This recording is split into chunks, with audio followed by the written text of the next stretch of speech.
Nous débutons donc aujourd'hui l'examen en séance du projet de loi de finances pour 2024. En ma qualité de président de la commission des finances, je rappellerai que cela fait plus d'un mois déjà que le rapporteur général et l'ensemble des rapporteurs spéciaux procèdent à l'analyse de ce nouveau budget, tant dans sa partie recettes que dépenses. Je remercie d'ailleurs l'ensemble des membres de la commission pour leurs travaux riches et approfondis, qui ont permis de poser des constats, de faire des propositions et d'établir des avis sur l'ensemble des missions, budgets annexes et comptes spéciaux qui composent le budget de l'État au cours de 37 heures de commission passées ensemble depuis début octobre. Nous avons, ainsi que les commissions pour avis et leurs rapporteurs que je salue, conduit un nombre considérable d'auditions et avons désormais, alors que s'ouvre l'examen en séance publique, une vision plutôt claire de ce que nous inspire votre projet de loi de finances, messieurs les ministres.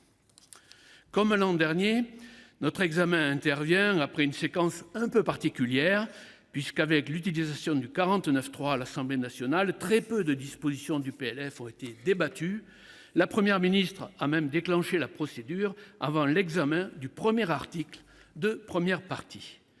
Cela ne vous a pas pourtant empêché, voire cela a peut-être d'ailleurs facilité, le fait que vous insériez 115 articles additionnels en première partie, puis 60 en seconde partie. Le texte est ainsi passé, cela a été dit, de 60 à 235 articles à l'Assemblée nationale, c'est 4 fois plus. Nous aurons l'occasion de revenir sur chacun des dispositifs et de les discuter. Je vais, si vous le permettez, utiliser le temps dont je dispose dans cette discussion générale pour développer certaines idées qui me tiennent à cœur et qui, je crois, méritent d'être rappelées. Une fois n'est pas coutume, je parlerai d'abord de dépenses publiques. En effet, la dépense publique, monsieur le rapporteur général, n'est pas un gros mot. Et j'aimerais combattre ici certaines facilités un peu lassantes, comme celle qui consiste à systématiquement retenir l'indicateur de la dépense publique exprimé par rapport au produit intérieur brut. Après 61,4% du PIB en 2020, en raison de la crise sanitaire, la dépense publique représenterait 55,8% du PIB en 2023 et 55,4% en 2024. Ainsi exprimée, la dépense publique paraît donc très élevée et la diminution de cet agrégat est systématiquement interprétée comme une bonne nouvelle. Comme vous le dites, monsieur le ministre, vous l'avez dit tout à l'heure, ne soyons pas hypocrites. Cela vaut pour tous. Je veux rappeler que ces chiffres ne signifient en aucun cas que le public capterait 55% du produit intérieur brut, ce qu'on nous explique sans arrêt. Car dans cet indicateur, des éléments constituent effectivement des parts du PIB, comme la consommation et l'investissement public, mais pas d'autres. Par exemple, tous les transferts sociaux n'ont rien à voir avec ça. Prendre le PIB, qui est une somme de valeur ajoutée, comme point de comparaison avec des montants qui n'ont rien à voir avec des valeurs ajoutées, c'est introduire la plus grande confusion dans les esprits. Ainsi, si l'on crée un indicateur similaire pour les dépenses privées, elles atteindraient plus de 200% du PIB. Le haut niveau de cet indicateur, très imparfait, dit simplement quoi ? Que nous avons collectivement fait le choix depuis longtemps de socialiser une grande partie des dépenses des ménages. Ce n'est pas, par exemple, le choix fait par les États-Unis. On peut se comparer. Leurs dépenses publiques représentent l'équivalent de 45% du PIB, mais leurs dépenses de santé, pour l'essentiel, vous le savez, sont privées et donc ne sont pas incluses dans cet indicateur, alors qu'elles représentent 18% du PIB contre 12% en France. Autrement dit, si l'on désocialisait les dépenses de santé, on rejoindrait donc le niveau américain. Mais je ne crois pas que ni les uns ni les autres, nous souhaitions faire cela. Si on se compare à l'Allemagne, dont le niveau de dépenses publiques approche les 50% du PIB, On constate aussi que l'écart tient essentiellement à des dépenses plus élevées en France pour la protection sociale, 34 points de PIB en 2021 par exemple, contre 29,5%. Au total, la France est une économie de marché où la puissance publique assume une redistribution élargie qui permet de fortement resserrer les écarts de revenus entre ménages pauvres et aisés. Et c'est un rapport, nous rappelle une récente note de l'INSEE, un rapport de 18 ramené à 3 par cette politique générale de redistribution. C'est d'ailleurs, je le dis comme cela, c'est ce qui tient notre société française aujourd'hui, c'est bien cela. Alors certains le déplorent. Pour ma part, je m'en réjouis. Il me paraît essentiel de préserver ce système, tout en essayant bien sûr de toujours faire mieux. Dire cela ne signifie pas que je méconnaisse la nécessité d'assurer un meilleur équilibre de nos finances publiques. La charge de la dette progresse, sous l'effet notamment de la hausse des taux, personne ne peut le nier, encore moins s'en réjouir. Et c'est là, messieurs les ministres, que je ne comprends toujours pas votre entêtement à réduire les recettes de l'État en période de crise. Tous, le FMI, le Haut Commissariat aux finances publiques, la Cour des comptes, la Banque de France, vous disent depuis longtemps que l'heure n'est pas à la réduction des prélèvements obligatoires. Si j'étais, comme vous, convaincu de la nécessité de réduire l'impôt sur les sociétés lorsqu'il est passé de 33% à 25%, je ne vous suis plus depuis longtemps maintenant, vous le savez, c'est-à-dire que depuis que vous avez, au fil des années, supprimé l'impôt sur la fortune, mais aussi la taxe d'habitation, y compris pour les plus riches, la contribution sur la valeur ajoutée des entreprises et même la contribution à l'audiovisuel public. Une cinquantaine de milliards annuels se sont évaporés depuis 2017. Ces milliards que précisément aujourd'hui, vous recherchez désespérément pour ramener en 2027 notre déficit en dessous des 3% du PIB. En 2018, messieurs les ministres, et surtout monsieur le ministre Le Maire qui était là, grâce à la politique de vos prédécesseurs, la France quittait la procédure de déficit excessif. Je vous rappelle qu'en 2017, on vous a laissé le pays avec 3% de déficit. Et donc l'année suivante, vous avez pu effectivement quitter la procédure de déficit excessif. Mais malheureusement, vous êtes en train de nous y ramener en 2024, si on en croit les services de la Commission. C'est vraiment une très belle réussite. Et tout ça, pour quel résultat? Une augmentation de l'épargne des ménages les plus aisés, ça c'est sûr. Et cette épargne, aujourd'hui, vous aimeriez la voir en fait revenir, ressortir des comptes d'épargne et revenir sous forme de consommation. Et puis, d'autre part, une augmentation des résultats des entreprises qui, malheureusement, ces résultats sont plus tournés, ces entreprises sont plus tournées vers le rachat d'actions que vers l'investissement productif. N'aurait-il pas été plus utile que l'État conserve ses moyens pour soutenir, comme vous l'avez d'ailleurs très bien fait durant la pandémie, les Français et les entreprises, mais plutôt en limitant l'appel à l'endettement, parce que vous aviez quelques ressources permettant de le faire naturellement?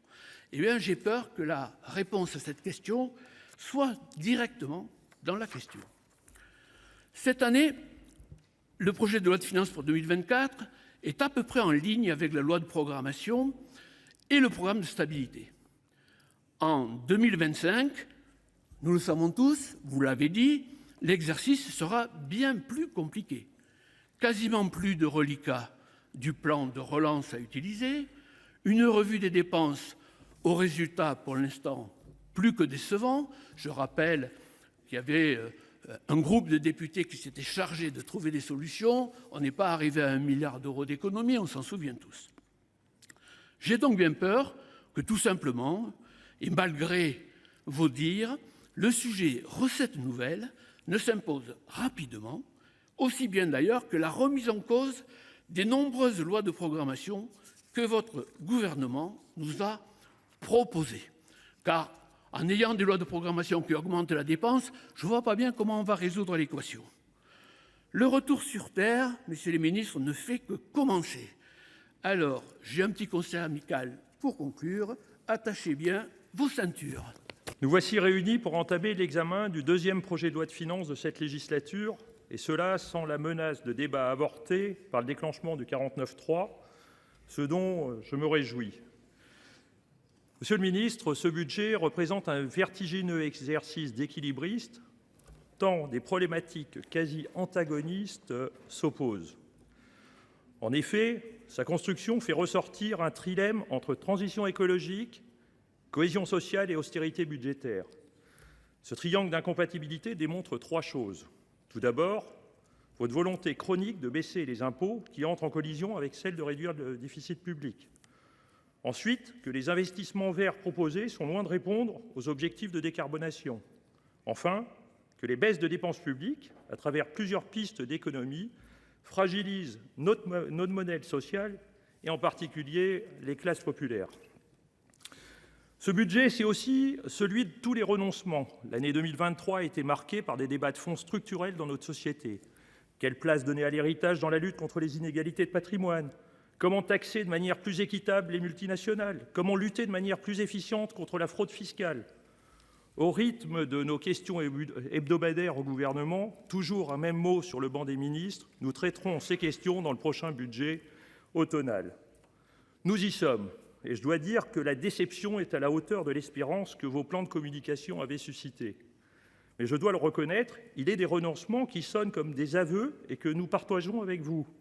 Je parle bien entendu de votre renoncement à totalement supprimer la CVAE cette année, décalant sa suppression totale à la fin du quinquennat en 2027. Ce renoncement est la preuve que votre obstination dogmatique à vouloir baisser les impôts de production s'arrête tout net face au mur des réalités budgétaires. Cette annulation de baisse est symptomatique de la contradiction qui vous anime en la matière. Car disons-le franchement, soit on considère que cette suppression est nécessaire, car c'est un outil de relance économique, comme vous nous le répétez depuis 6 ans, et dans ce cas, il ne faut pas perdre de temps. Soit cette baisse est inutile, tant elle n'est pas efficiente, et donc on peut attendre 4 ans. Force est de constater que le choix qui est le vôtre fait office même d'aveu. Car si par cette annulation, vous commencez à esquisser un début de prise de conscience de l'inanité de votre politique de l'offre, d'autres rapport après rapport se chargent plus frontalement de vous le dire. De France Stratégie, en passant par la Cour des comptes, tous aboutissent aux mêmes conclusions. Maintenir l'ISF aurait rapporté 6,3 milliards d'euros en 2022. Nous ne contestons pas le fait que les entreprises sont là pour créer de la richesse. Mais monsieur le ministre, nous sommes au regret de vous rappeler que l'État est là pour créer de la justice. Cet argent pourrait financer de grands chantiers, car il n'en manque pas. Par exemple, nous pensons qu'au cœur du budget devrait figurer la bifurcation écologique pour atteindre l'objectif de neutralité carbone. Les économistes Pisani-Ferry et Mahfouz, que le président de la République a lui-même nommé, estiment nécessaire un investissement public à hauteur de 34 milliards d'euros. En conséquence, les 7 milliards que vous proposez dans ce budget semblent bien dérisoires. Néanmoins, nous souhaitons tout de même contribuer à la recherche de financement. Nous vous proposons donc de donner un avis favorable à notre amendement visant à installer un ISF vert, comme le préconise d'ailleurs ce même rapport. Votre incapacité à résoudre ce triangle d'incompatibilité vous pousse à l'improvisation constante. Vous aviez prévu 16 milliards d'économies, mais au dernier moment, vous avez demandé aux oppositions et à votre majorité relative parlementaire de trouver 1 milliard d'euros d'économies supplémentaires. Improvisation toujours. Quant à la défaveur d'une hausse des prix des carburants, la Première ministre a, sans avoir concerté quiconque, annoncé que les distributeurs vendraient à perte le carburant. Les enseignes ont beau se livrer à une virulente guerre des prix, leurs patrons ont adressé à la Première ministre une fin de non-recevoir. Vous le savez, le besoin en financement est colossal et nous devons nous donner les moyens de trouver des recettes supplémentaires. À ce titre, qu'en est-il de la lutte contre l'évasion fiscale ? Malgré un grand plan antifraude annoncé en grande pompe avant l'été, les mesures sont loin d'être à la hauteur des enjeux. Cette cause devrait être prioritaire et donc massivement dotée de moyens humains, matériels et financiers, car elle recèle de colossales recettes potentielles. Nous défendrons des amendements en ce sens, car la politique fiscale visant à faire contribuer tout le monde à hauteur de ses facultés contributives n'est pas votre mantra. L'exemple quasi caricatural réside dans votre volonté d'exonérer d'impôts les fédérations sportives. Je rappelle que la FIFA, avec un chiffre d'affaires record de 7,6 milliards de dollars, dispose de moyens substantiels pour ne pas avoir à bénéficier de telles exemptions. Pour conclure, Monsieur le Ministre, comme vous avez, je cite Bruno Le Maire, souhaité responsabiliser les oppositions dans la construction du budget, en leur demandant de trouver 1 milliard d'économies, le groupe socialiste du Sénat tient aussi à vous aider. Nous tenons à vous aider à trouver non pas des économies, mais des recettes supplémentaires. Mais pour ce faire, nous avons besoin de vous. Nous vous invitons à donner des avis favorables aux amendements de notre groupe visant à instaurer un PFU à hauteur de 40%, un ISF vert, une taxation des superprofits. Et la liste est trop longue pour qu'elle soit exhaustive. Vous l'aurez compris, le groupe socialiste, écologiste et républicain s'opposera à ce budget que nous trouvons inique, tant il fait peser de manière unilatérale les efforts sur les classes moyennes, tout en favorisant les plus aisés de notre pays. Seul un budget empreint de justice fiscale et sociale pourrait emporter notre vote, et en l'état, nous en sommes très loin. Alors que nous entamons l'examen du budget, le programme des Nations Unies pour l'environnement a présenté sa nouvelle trajectoire de réchauffement pour la planète au regard des engagements pris. C'est près de 3 degrés supplémentaires, un scénario catastrophe. En tant que parlementaires, il nous incombe d'agir résolument. Dans le contexte de ce budget, chaque mission, chaque programme, chaque action revêt une importance essentielle, car chaque tonne de CO2 évitée compte. À l'Assemblée nationale, avec l'utilisation de l'article 49.3, le gouvernement décide finalement de tout seul. Nous, membres du groupe socialiste, écologiste et républicain, restons fermement convaincus que l'impératif de maintenir un débat parlementaire exigeant concernant la place accordée à la transition écologique dans ce budget est essentiel. Nous continuerons de défendre un modèle de société plus durable, centré sur une nouvelle relation au vivant et ne laissant personne de côté. La transition écologique doit être à la fois ambitieuse et juste. Le caractère social de cette transition est la condition sine qua non de sa réussite. À ce titre, nous refusons catégoriquement les politiques publiques qui accablent les ménages les plus précaires. Alors que les ménages les plus riches ont une empreinte carbone bien plus élevée, c'est pourtant les revenus des ménages les plus modestes qui sont les plus impactés par les conséquences de la transition écologique. C'est la raison pour laquelle il est impératif de favoriser une répartition plus équitable des responsabilités. Et voyez-vous, chers collègues, le gouvernement n'est pas à ce rendez-vous. Le budget proposé met l'accent sur le désendettement et la réduction des impôts, alors que le rapport Pisani-Ferry-Mahfouz, commandé par Madame la Première ministre, préconise des investissements publics supplémentaires de 34 milliards d'euros par an d'ici 2030 pour réussir la transition énergétique. Le gouvernement ne prévoit que 10 milliards d'euros, dont 7 pour le ministre de la Transition écologique. 10 milliards au lieu de 34. Comment pouvons-nous construire une transition écologique ambitieuse et juste alors que les moyens dont nous disposons sont aussi limités?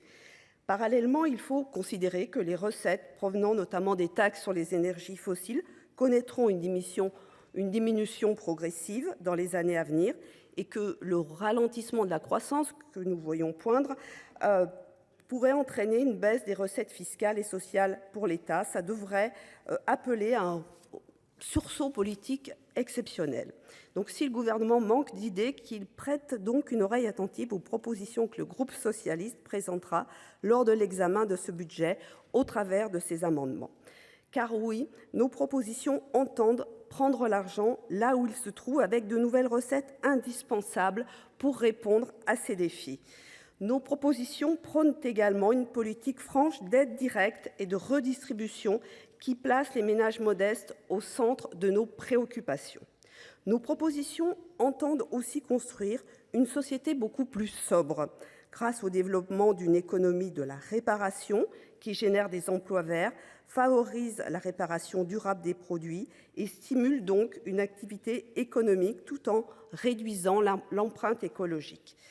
France Stratégie l'affirme, la sobriété est le moyen le plus sûr d'économiser de l'argent public en permettant par exemple le développement du covoiturage, des transports en commun et du vélo. Les infrastructures de mobilité douce doivent être plus largement accompagnées qu'elles ne le sont. Nos propositions entendent enfin réduire les inégalités territoriales. Pour cela, nous continuons de défendre un grand plan ferroviaire permettant la reconnexion des territoires ruraux et le désengorgement des zones urbaines denses. Également, en intégrant la réindustrialisation comme levier, nous aspirons à transformer en profondeur notre paysage économique afin de recréer des bassins d'emploi au cœur de nos territoires et de revitaliser nos villes. Cette démarche, associée à la transition vers une industrie décarbonée, représente aujourd'hui une aventure collective dont nous avons grand besoin. Par ailleurs, nous affirmons que les collectivités territoriales doivent être considérées comme des accélérateurs de la transition. Pour assurer leur rôle moteur et éviter l'inertie de la mise en œuvre concrète des politiques climatiques, il est impératif de leur garantir une capacité financière. Ma collègue Isabelle Briquet y reviendra. Selon l'Institut de l'économie pour le climat, il est temps de briser les tabous de l'endettement des collectivités et du soutien insuffisant de l'État à leur égard. Mieux cerner le mur de dépenses climatiques des collectivités, les intégrer dans une stratégie pluriannuelle, renforcer le dialogue avec l'État sont essentiels pour éviter une transition qui aggraverait les disparités sociales et territoriales. En ce sens, nous regrettons que le fonds vert proposé par le gouvernement reste insuffisant. Pour une transition réussie, un budget plus important est indispensable. En conclusion, mes chers collègues, je concède volontiers que la transition écologique a un coût, mais l'inaction se révélera encore bien plus coûteuse sur le long terme. Trouver les moyens de financer cette transition est une nécessité, mais ce ne sera pas suffisant. Il faudra aussi avoir le courage d'interdire, de réguler pour limiter les atteintes à l'environnement. Ce projet de loi de finances pour 2024 s'inscrit à l'évidence dans le droit fil des budgets précédents, traduisant son ancrage profond dans une perspective néolibérale. Certes, quelques mesures sont prises pour lutter contre l'inflation. Elles ne sauraient suffire à éviter la précarisation d'une part toujours plus importante de notre société, ni réduire la fracture territoriale. Dans un contexte économique et social dégradé, l'État a toujours pu compter sur les collectivités territoriales. Les collectivités doivent elles aussi pouvoir compter sur l'État. Depuis 2017, le gouvernement n'a cessé de souffler le chaud et le froid, alors qu'elle porte 70% de l'investissement public en France. Leur rôle est sans cesse sous-estimé, leur gestion remise en question. Il convient de le rappeler, les élus locaux ne sont pas responsables de notre dette et de nos déficits publics. La dette des collectivités territoriales ne représente que 8% de la dette publique totale, ce qui rend d'autant plus questionnable la contrainte budgétaire imposée par l'État. Pourquoi cette méfiance envers nos collectivités locales et les élus locaux ? Rien ne la justifie. Pourtant, il semble que du côté de Bercy, il y ait méfiance. Contraindre les dépenses à un rythme inférieur à l'inflation, c'est ce que j'appelle de la méfiance. Cette mesure des 0,5%, cette règle des reins, est tout aussi dure que les contrats de Cahors. Cette contrainte peut être perçue comme une externalisation de la rigueur budgétaire sur le dos des collectivités, les obligeant à adopter alors des politiques d'austérité. La baisse des impôts de production, la suppression de la taxe d'habitation et d'autres réformes fiscales coupent les élus locaux de l'indispensable lien avec le territoire. Le processus de mitage fiscal engagé par le gouvernement depuis 2017 transforme progressivement les impôts locaux en compensations et dotations, éloignant les collectivités locales de la gestion de leurs propres ressources en ne leur laissant qu'une marge de manœuvre réduite. Et le PLF 2024 s'inscrit parfaitement dans cette logique, en plafonnant la progression des dépenses de fonctionnement, réduisant ainsi leur liberté d'action. Les 220 millions d'euros supplémentaires de DGF accordés pour 2024 représentent moins de 1% de l'inflation, alors qu'une indexation sur l'inflation aurait conduit à une augmentation de la DGF comprise entre 1 milliard et 1,3 milliard. Cette situation met en lumière le déséquilibre entre les attentes et les ressources disponibles pour les élus locaux. Il dénonce d'ailleurs, à raison, une attaque contre l'autonomie financière des collectivités. Le groupe socialiste du Sénat portera par voie d'amendement l'indexation de la dotation globale de fonctionnement sur l'inflation afin de rétablir une certaine équité financière. Au final, sur ce PLF 2024, nous pouvons estimer que les collectivités territoriales font face à une perte de ressources de plus de 2,2 milliards d'euros. Cette perte résulte de divers facteurs, dont la fin des dispositifs de protection contre la hausse des prix de l'énergie, la ponction de 67 millions d'euros sur diverses dotations et l'absence de compensation pour la revalorisation amplement justifiée de 1,5% du point d'indice de la fonction publique.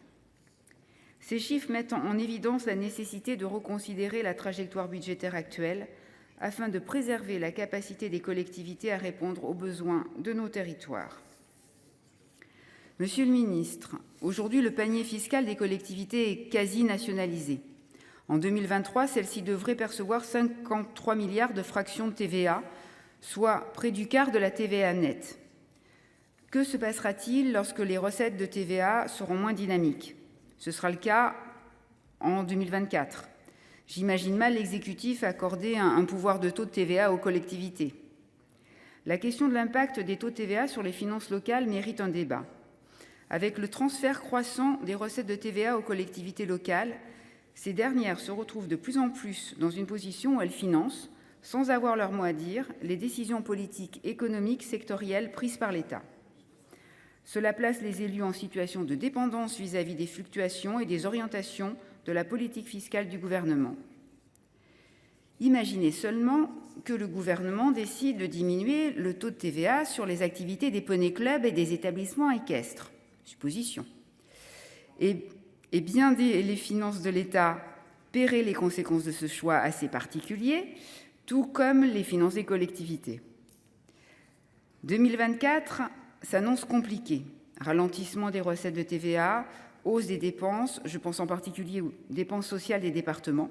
Les élus locaux seront confrontés à des choix difficiles pour équilibrer leur budget et maintenir les services essentiels à la population.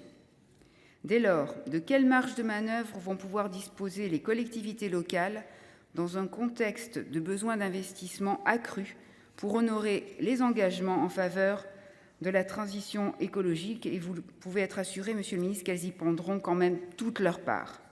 Il est urgent de rétablir une véritable autonomie financière, reconnaissant le rôle clé des collectivités territoriales dans le développement de nos territoires.